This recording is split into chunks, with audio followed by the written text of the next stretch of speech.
Tangga, tara, samahan niyo akong gumawa ng ensaladang labanos na napakasarap. Papartira po ito ng mga pritong daing. Nako, okay, ensaladang labanos tulad nito. Ito mga sangkap. 2 kamatis, 3 sibuyas, 1 itlog na pula. At syempre, ang ating main na dish natin ay ang labanos. Okay, maghiwa ng kamatis, pangge, yan, kamatis.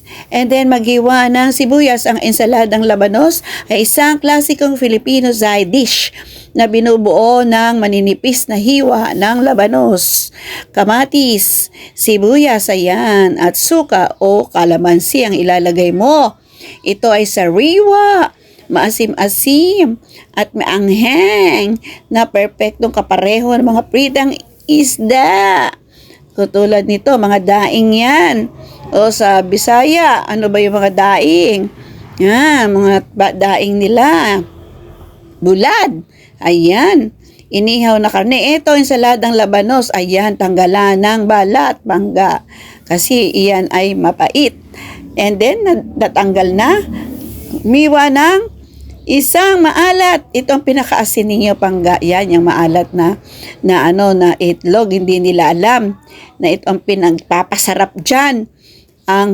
Ayan, yun, ang pagkuha ng ating maalat na itlog, pangga.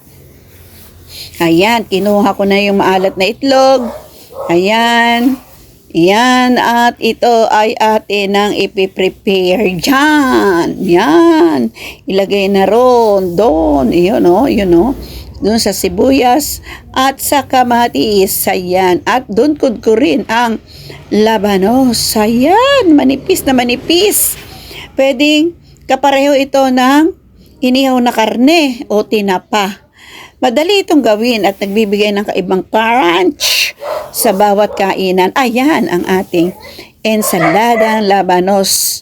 Okay, so ano ang detalye o simpleng paraan ng paggawa? Nakita na ninyo, di ba? Ano yung pangunahing sangkap uli? Ito ay ang labanos. Ginayat. Ayan, lagyan ninyo ng seasoning na gusto nyo. Lagyan nyo ng asin. Okay. Ayan, ginayat na manipis o hiniwa ng pabilog. Gusto niyo pabilog, gusto niyo pahaba. At syempre, lagyan ninyo ng sukang. Ayan, kung anong klaseng suka ang gusto niyo, lagay niyo. Okay, para masarap. At may touch itong engheng ang ating suka. Ayan. Ito na ay durug-durugin na, dinurog na. Dinurog ko na ang itlog na maalat. Siyempre, meron niyang sibuyas na pula, red onion, tinadtad yun. At ito, halo na. Halo. Suka o kalamansi. Yung kanina, suka yung pampaasim yun. Okay, pwede lagyan nyo ng siling labuyo para maanghang. At siyempre, pwede na nyo lagyan ng asukal. Pambalanse ng asim o tinapa o dilis, pambalansi yun. Okay, pwede lagyan nyo na so, para ng paggawa. So, nung unang ginawa, ihanda ang labanos, hinugasan, binalatan, at hiniwain ng napakanipis ang labanos. Para mabawasan ang tapang na labanos, maaari itong pigaan ng asin. O ito yung suka na ating nilagay na may kasamang sili. Ibabad muna yan ng 10 hanggang 15 minuto.